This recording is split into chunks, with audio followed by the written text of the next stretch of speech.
ഷാർജയിൽ കാണാതായ യുവാവിനെ ആശുപത്രിയിൽ മരിച്ച നിലയിൽ കണ്ടെത്തുകയുണ്ടായി. മരണകാരണം അപകടമാണെന്നാണ് ആശുപത്രി അധികൃതർ വ്യക്തമാക്കിയത്. എങ്കിലും തന്നെ തുടർന്നുള്ള മരണകാര്യങ്ങൾ ഇതുവരെ വ്യക്തമായിട്ടില്ല. 3 ദിവസം മുമ്പാണ് കാണാതായ മലയാളി യുവാവിനെ ആശുപത്രിയിൽ മരിച്ച നിലയിൽ കണ്ടെത്തിയത്. വാഹനമിടിച്ച് മരിച്ച നിലയിലാണ് കണ്ടെത്തിയത്. വാടാനപ്പള്ളി അറക്ക വീട്ടിൽ പരേതനായ അബ്ദുൽ ഖാദറിന്റെ മകൻ ഷിറാസിന്റെ മൃതദേഹമാണ് ഷാർജയിലെ ഒരു ആശുപത്രിയിൽ മോർച്ചറിയിൽ കണ്ടെത്തിയത്. ജോലി കഴിഞ്ഞ് താമസ സ്ഥലത്തേക്ക് മടങ്ങുമ്പോൾ ഷാർജ നാഷണൽ പെയിന്റിന് സമീപം ഒരു സംഘം അശ്രദ്ധമായി ഓടിച്ചു വന്ന വാഹനമിടിച്ചായിരുന്നു ഷിറാസ് മരിച്ചതെന്നാണ് ലഭിക്കുന്ന വിവരം. ടെലിഫോണിക് കമ്പ്യൂട്ടർ നെറ്റ് കമ്പനിയിൽ കേബിൾ ഇൻസ്റ്റാൾ അസിസ്റ്റന്റ് ജോലി ചെയ്തു വരികയായിരുന്നു ഷിറാസ്.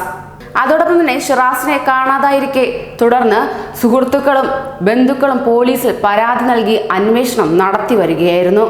അതിനിടയിലാണ് മൃതദേഹം മോർച്ചറിയിലുണ്ടെന്ന വിവരം ലഭിക്കുന്നത് എന്നാണ് സുഹൃത്തുക്കൾ വ്യക്തമാക്കിയത്.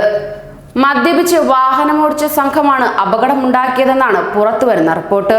എങ്കിലും തുടർ അന്വേഷണം ആവശ്യപ്പെട്ടിരിക്കുകയാണ് സുഹൃത്തുക്കൾ.